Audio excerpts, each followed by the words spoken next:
Olá! Em 23 de abril é comemorado o Dia Nacional do Choro, mais conhecido como chorinho, um dos estilos mais prestigiados da música popular brasileira. E em 2017 há pelo menos 2 bons motivos para celebrar essa data: 120 anos do nascimento de Pixinguinha e 100 anos da canção Carinhoso, um clássico do mestre do choro. No Alerj Debate de hoje vamos conhecer o projeto Trem do Choro, que acontece pelo 5º ano consecutivo e movimenta a cultura musical nos bairros da região da Leopoldina, na zona norte do Rio. Eu recebo aqui no estúdio a deputada Rosângela Zeidan e os músicos Josias Nunes e Joel Nascimento. Bem-vindos todos à TV Alerj. Deputada, obrigada pela presença aqui no programa. Obrigada. Eu gostaria de começar falando sobre o choro. A gente pode dizer que o choro é um ritmo carioca, ele nasceu no Rio de Janeiro? Quer começar? É carioca. Sem dúvida. Sem dúvida, carioca. É carioca da gema. Carioca da gema. Fala um pouquinho do começo aí pra gente. Isso aí vem do século passado, né?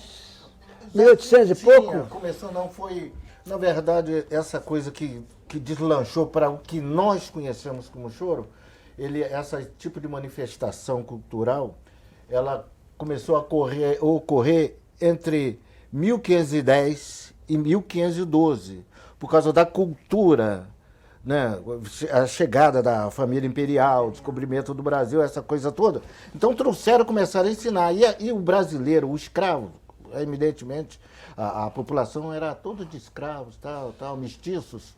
O que acontecia? Ele pegava aquele ritmo trazido da Europa e tocava de uma maneira satírica, aquela toda a diversidade musical. Maneira chorada. Aí a gente começou a chamar de maneira chorada. O porquê chorada? Ora, a família imperial aqui, distante, né, das raízes europeias, mas ele tinha que trazer toda aquela cultura deles para cá, principalmente cultura musical, né? Sabe que até lá no Porto, lá quando eles saíram de Portugal, ficou caixotes e mais caixotes cheios de livros. Então eles faziam aquilo ali, e essa coisa de chorado é porque o pobre também tinha que se divertir com música. Tocava da maneira satírica, mas para se reunir, todo mundo tinha que chorar com alguma coisa, ou com a bebida, comida. Então era uma festa chorada. E foi daí que veio o nome, chorinho? Com licença, eu diria que como gênero mesmo, ele surgiu na época do calado, né? O primeiro choro foi Flor Amorosa? Não, foi a Chiquinha Gonzaga. Um ano depois da abolição da escravatura, que foi maio, né? Foi maio de 1888. 13 de maio de 1888. Um ano depois, em 1889, a Chiquinha escreve um choro em homenagem a esse movimento, que o choro era mais um movimento social, não um estilo musical. Mas naquela época já tinha esse nome ou ainda era machixe? Tinha outros nomes na época? O primeiro choro foi em 1889, chamado É do que há, ou seria, é do que se tem, é o que se consegue, em homenagem a essas pessoas que se reuniam, fazer esse movimento aqui, Rio de Janeiro. Rio de Janeiro. Rio de Janeiro. E aqui, né, deputada, essa região da Leopoldina, os bairros ali perto da Leopoldina, tem uma tradição de choro. Como é que nasceu essa tradição ali? Aqui no Rio de Janeiro tem a tradição. Há quem diga, no meu tempo, que eu nasci no subúrbio da Leopoldina. Quem diz assim, quem não passou pela Leopoldina não é chorão. Pixinguinha mora lá, é verdade. Pixinguinha mora lá, eu toquei com Pixinguinha, que eu já vou fazer 80 anos esse ano. Então, e o subúrbio da Leopoldina, ele teve ali grandes chorões, tipo o Dino, o Rodino Silva, viu? Abel Ferreira era de lá, Djalma, era de Brás de Pina. Era o Adalto Silva, era ali do Brás de Pina também, Largo do Bicão. E moraram outros músicos que não eram chorões, mas tocavam choro, como tipo Paulo Moura, Baden Powell. Então, como é que se diz?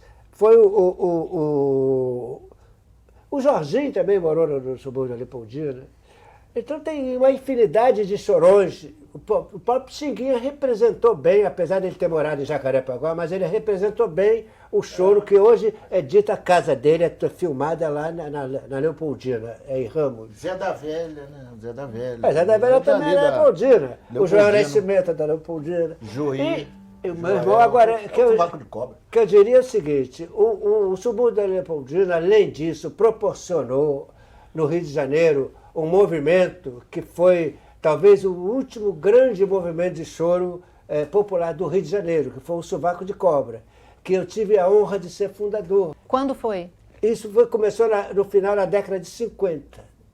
O Sovaco de Cobra era um barzinho perto da minha casa, de 2 portas, que era ponto de encontro nosso da rapaziada. E os únicos músicos que tinha ali era eu, meu irmão de violão e eu de cavaquinho, não era nem bandolim. Não estudava piano clássico. Mas então a gente ia para o bar e tocava ali. Tinha um seresteiro, que era o Zé Bode, que ele que deu o nome ao Sovaco de Cobra na década de 60, falecido. Então o Sovaco de Cobra começou a trazer, meu irmão levou Zé da Velha, Grupo Chapéu de Palha. Zé da Velha que me levou, antes do Chapéu de Palha, Rubem Santos. O Grupo Chapéu de Palha era um grupo conhecidíssimo de choro.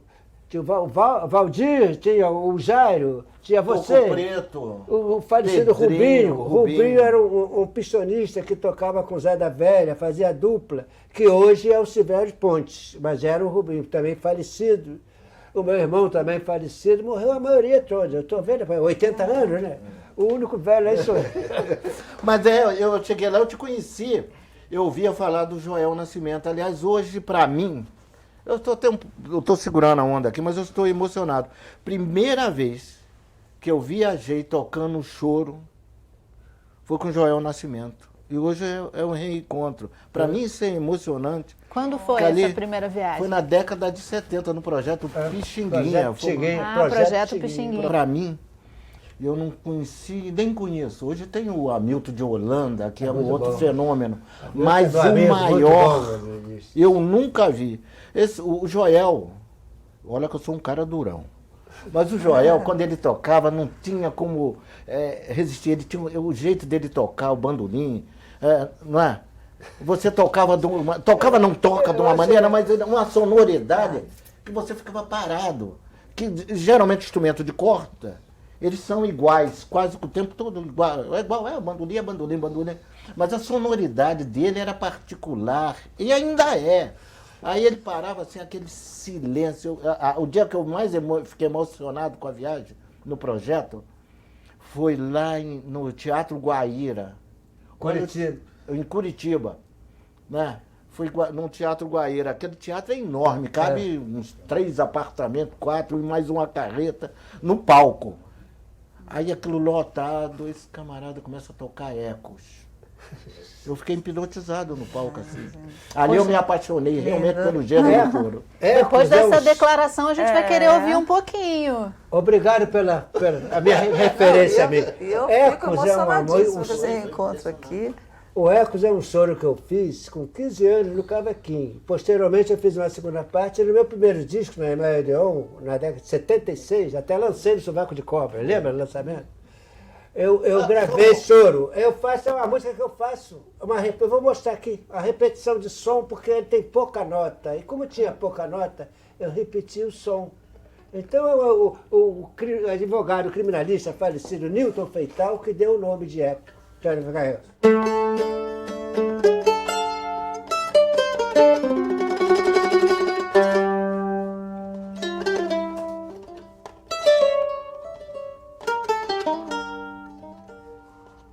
ouvindo o eco?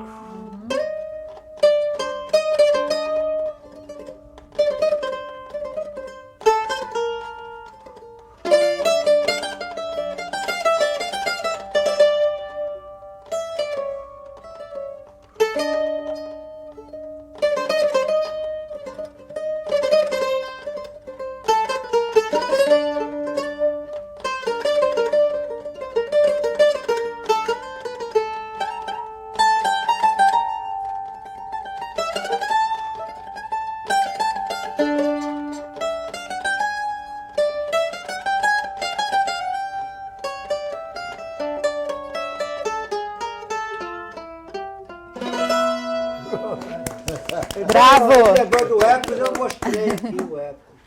Então, essa música foi feita no cavaquinho. Eu tinha 15 anos.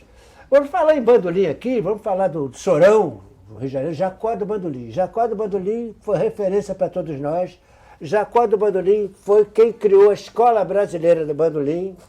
Hoje em dia nós temos o bacharelado de bandolim na escola, até eu tive a honra de dar a palestra inicial da abertura, fui convidado por ele, da Escola Nacional de Música. Então existe o bacharelado de bandolim, até eu queria ver se eu não tenho essa força, mas a minha cabeça era botar lá o bandolim de Jacó, porque ele foi embora, tombá-lo, mas não fizeram isso. Eu gostaria de fazer, tombar um dos bandolins dele e botar na Escola Nacional de Música. Porque lá tem um bacharelado e ele quem fez a Escola Brasileira de Bandolim. Concorda com isso? Não, o bandolim seguiu outros rumos. Tudo bem, cada um tem sua cabeça. Mas então eu queria falar do Jacó. Assim como teve o Pixinguinha, relativo para... Não é para flauta, não, a Pixinguinha foi no geral, né? Foi o Deus de todos. Lobos, né? O Deus de todos. Agora, como Chorão, nós tivemos Anacleto Medeiros, tivemos o Ernesto Nazaré. Porque é importante falar no Ernesto Nazaré, que o Ernesto Nazaré deu uma erudição ao choro. Vamos tocar um pouquinho?